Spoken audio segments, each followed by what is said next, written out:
Shalom jemaat yang dikasihi oleh Tuhan, senang sekali saya Pendeta Rubin Adi Abraham bisa menyapa Anda di dalam Worship Night pada hari ini. Dan mari kita selalu mempermuliakan nama Dia baik dalam senang ataupun susah, karena Tuhan akan hadir ketika kita memuliakan Dia dan ada kekuatan di dalam batin kita yang Dia akan berikan.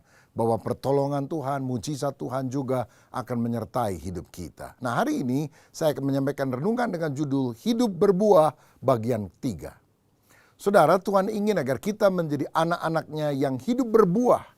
Artinya hidup kita jadi berkat bagi orang lain. Dan kita mempermuliakan nama Tuhan. Kita sudah membahas tentang buah pertobatan, buah bibir. Dan hari ini kita akan bicara tentang buah roh. Dalam Galatia 5 ayat 22 dan 23 Alkitab berkata, tetapi buah roh ialah kasih, sukacita, damai sejahtera, kesabaran, kemurahan, kebaikan, kesetiaan, kelemah lembutan, penguasaan diri. Tidak ada hukum yang menentang hal-hal itu. Saudara, sebagai orang percaya kita harus memiliki buah roh yang timbul dari persekutuan yang akrab dengan Kristus. Ada pertumbuhan rohani yang membuat kita matang dan dewasa sehingga menghasilkan buah-buah yang indah. Buah roh yang dimaksudkan di sini adalah karakter orang Kristen yang hatinya telah diperbaharui oleh Roh Kudus. Kalau Roh Kudus telah membarui hidup kita, melahirbarukan kita, itu akan nampak di dalam sifat yang baik, karakter yang baik, yang makin hari makin mirip seperti Kristus. Terus terang dalam kehidupan ini ada orang non-Kristen yang tampaknya lebih sabar dari orang Kristen. Ada orang non-Kristen yang tampaknya bisa lebih mengasihi daripada orang Kristen. Dan biasanya begini, kalau orang tuanya lembut, cenderung anaknya juga memiliki sifat yang sama. Begitu. Ya ambil contoh lah, misalnya ada orang Solo. Bahasanya kan pada umumnya lembut ya. Jadi kalau lagi naik bus kota, lalu kakinya terinjak oleh penumpang lain tanpa sengaja, dia bilang, aduh maaf mas, kaki saya di bawah, kaki mas di atas, sakit mas. Wah, lembut sekali saudara sekalian. Tapi kalau orang Batak yang kakinya diinjak, matamu di mana? Kira-kira seperti itu. Tapi ini bukan buah Roh Kudus tentu. Ini adalah buah keturunan. Orang tuanya biasanya lembut, anaknya juga lembut karena mengikuti keteladanan daripada orang tuanya. Buah roh kualitasnya berbeda. Buah roh ini tidak kita miliki ketika kita dilahirkan, tapi pada waktu kita dilahirbarukan oleh Roh Kudus. Jadi ada orang yang berangasan, kasar, tapi ketika dia dibaharui oleh Roh Kudus, dia bisa memperhatikan dengan begitu lembut. Contohnya Paulus, saudara. Sebelum dia lahir baru ketemu Yesus, wah dia berangasan, dia siksa orang Kristen, dia aniaya, dia kejam sekali, tidak punya belas kasihan. Tetapi ketika dia menjadi murid Yesus, karakternya diperbarui. Dan dia bilang kepada jemaat-jemaat, aku mengasuh kamu seperti seorang ibu merawat anaknya, seperti seorang bapak menasehati anaknya. Ada roh pembapaan, sifat keibuan yang mengayomi. Bahkan dia punya anak-anak rohani. Contohnya Timotius. Dia nasihati, dia perhatikan. Bahkan ketika Timotius sakit, dia bilang, jangan minum air biasa saja, tapi campurkan sedikit anggur karena pencernaanmu kurang baik. Jadi supaya lebih hangat, agar kamu lebih sehat.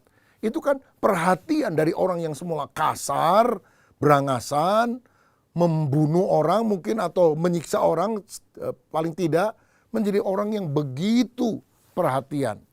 Nah saudara-saudara, jadi kalau kita sudah lahir baru, ada sifat-sifat Kristus yang nampak dalam hidup kita. Orang yang bawaannya dari keturunannya sabar, bila diejek terus-menerus, bisa meledak jadi dendam kesumat, saudara-saudara.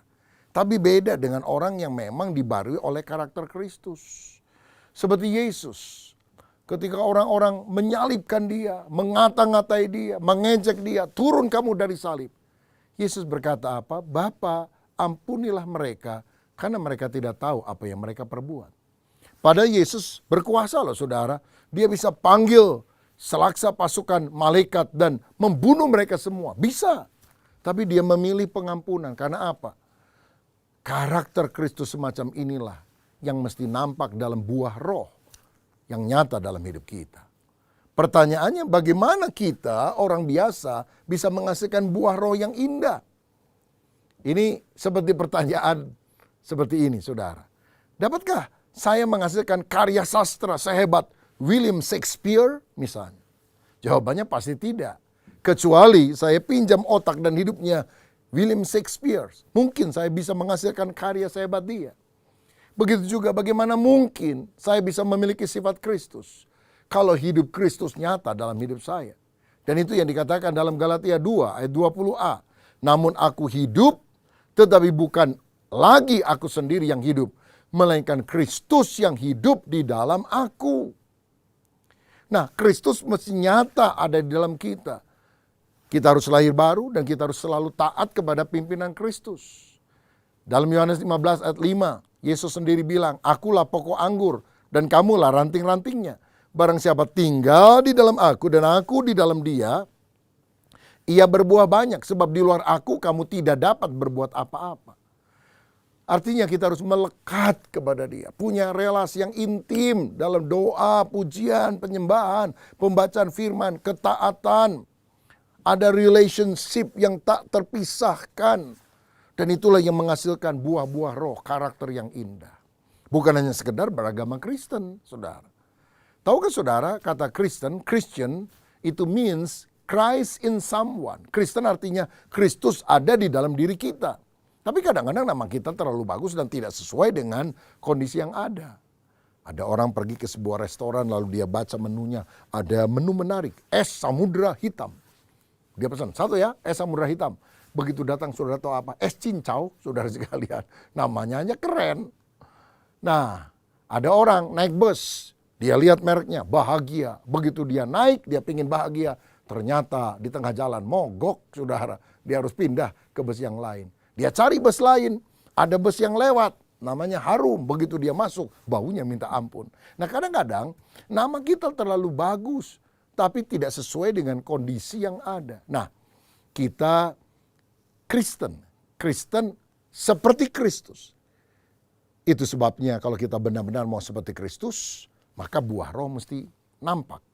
Nah, buah roh, tadi ada 9, itu dibagi dalam 3 kategori. Yang pertama, hubungan dengan Allah. Kedua, hubungan dengan sesama. Ketiga, hubungan dengan diri sendiri. Saya mulai dengan yang pertama. Hubungan dengan Allah meliputi kasih, sukacita, damai sejahtera. Kalau saudara punya relasi yang baik dengan Tuhan, hidup dalam doa, pujian, penyembahan, ketaatan akan firman, maka kasih akan kita alami. Kasih dari Tuhan mengalir dalam hidup kita dan kita bisa mengasihi orang lain, mengampuni orang yang bersalah kepada kita. Lalu ada sukacita.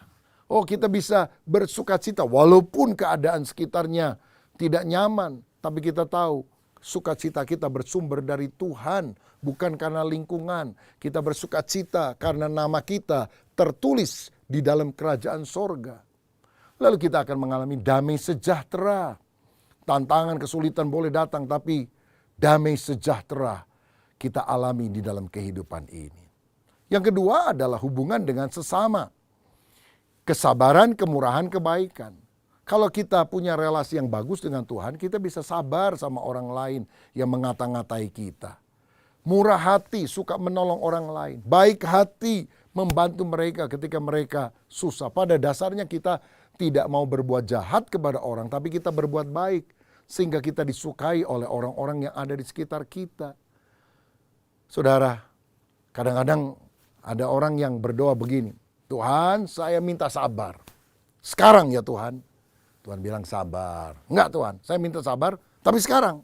Nah itu minta sabar disuruh sabar, tapi enggak sabar-sabar, saudara-saudara. Tapi kalau kita benar-benar bergantung kepada Tuhan, maka kesabaran itu akan mulai muncul ketika kita melihat sesuatu yang sebetulnya bisa membuat kita kehilangan kesabaran. Misalnya, kita lagi ngalami kemacetan di tengah lalu lintas. Waduh, itu kita dilatih sabar sebetulnya. Ada orang marah-marah sama kita. Mau balas atau kita mau bersabar. Digosipin, Ingat, digosok supaya makin sip. Itu membuat kita lebih sabar. Dan kategori ketiga adalah hubungan dengan diri sendiri. Watak Kristen, kesetiaan, kelemah lembutan, penguasaan diri. Kita jadi orang yang setia, lemah lembut, dan tahan nafsu. Self control, ada penguasaan diri. Orang yang tidak punya penguasaan diri itu seperti mobil yang remnya blong, yang akan nabrak ke sana kemari. Jangan jadi orang yang panasan karena nggak tahan nafsu. Lihat orang beli TV baru, kita nggak mau kalah beli TV baru. Orang beli kulkas baru, kita beli kulkas baru. Orang beli baju buat bayinya yang baru, kita beli baju. Padahal nggak punya bayi. Nah ini kan masuk aneh namanya saudara, sakit jiwa ini. Nah karena itu mari kita belajar berdoa kepada Tuhan. Dan selalu memberikan respons yang positif. Bahkan ketika hal-hal negatif datang dalam kehidupan kita. Dengan demikian buah roh akan nampak dalam hidup kita. Dan kita sungguh menjadi pengikut Yesus. Adakah di antara saudara yang hari ini mau berkata, Tuhan, aku minta bukan hanya berkat materi. Tapi aku minta agar sungguh-sungguh karakter Kristus ada dalam diri saya. Karakter yang baik akan menyebabkan keluarga yang bertengkar menjadi lebih teduh. Damai sejahtera akan kita alami. Siapa di antara saudara yang hari ini rindu mengalami lawatan Tuhan sehingga karakter itu nampak, karakter Kristus nyata dalam hidup kita. Mari kita berdoa. Bapa, terima kasih untuk kebenaran firman-Mu. Kami orang yang terbatas, penuh kekurangan. Tapi kalau kami manunggal dengan Tuhan, karakter kami akan diubah menjadi karakter yang indah seperti Engkau. Segala kepahitan, iri hati, kebencian, perkara-perkara jahat cabut dalam hati kami. Dan biarlah kasih, sukacita, damai sejahtera kami alami. Kesabaran, kemurahan, kebaikan, kesetiaan, kelemah lembutan, penguasaan diri. Itu nyata dalam hidup kami. Berkat-Mu atas kami, dalam nama Tuhan Yesus. Haleluya. Amin. Tuhan Yesus memberkati.